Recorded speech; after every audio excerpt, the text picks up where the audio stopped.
طب انت ما شارع يا عمي يا با ماما المليون يا با ماما ولك انت تعارش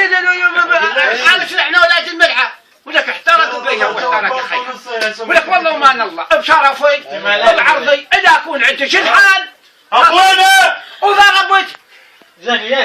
حتى لو اوذب عليكم بشرفي نجيب صواريخ ما تيران السامنه وبرايه العباس ومتكون نخلي كم طياره توصل الى اماكن بالصحراء وبشرفي الله اعبر للخامنئي وحق العباس يجيب لنا صواريخ ولك هذا ما شارع هو مو جاده من ابوه ولك هو ما شوارع امريكان ما شوارع نيشن طب النيشن ولك انت تخبط ماما لك يا ماما قبل هسه سلمنا عليهم ولك ماما ولك انت ولك قبل شوفيتي كانت شوفيتي خانس وقبل شوفيتي وقالوا شوفيتي يا غالي عيبي الشوفيتي ما شوفيتي جالسه يا ودنا ماما المنيوك ساس المناويج بنحتاج بالحكومه انها ما تضرب ماما وترجع يكسر الملكات ولك انت ولك احترق بيا ولك الروب وقاعدين العبادي شلون يحكي العبادي ولك العبادي يسوي ولك ماكو جميع نسحه طيروا لي رب بجو ولك خلينا نمشي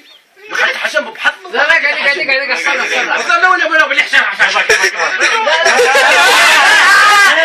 لك انت شكا والله ما حد ما يرضى الله لك حسين موت الله احترق اشوف والدي اللي موت الله وش انا بس بعجك اسمك عليكم على تكتكم وش والله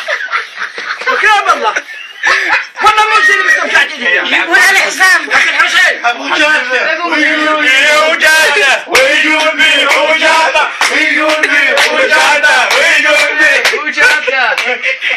وانا فرطان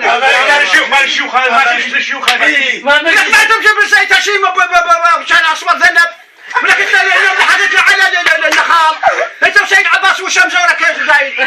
اعتمد على ابو شيطان لا ابو كل سيد ما مشي العرك هو وين تولوا انتم هذا الخصي بحاول قاعدين هنا يبون رواتب وهنا قاعدين برافع وشرف محمد طلعتم شلايه جهاد راح كتب لك سيد حياه شو اسمه سيد هذا عباس وسك بزورك انت وسيد عباس سيد عباس واخوك هذا ابو الغنم سيد حنون لابس الشطفه خضراء سووا روح سيد طيب وش فين مو شو طيب احترق بطيء سووا روح سيد على ابو شرف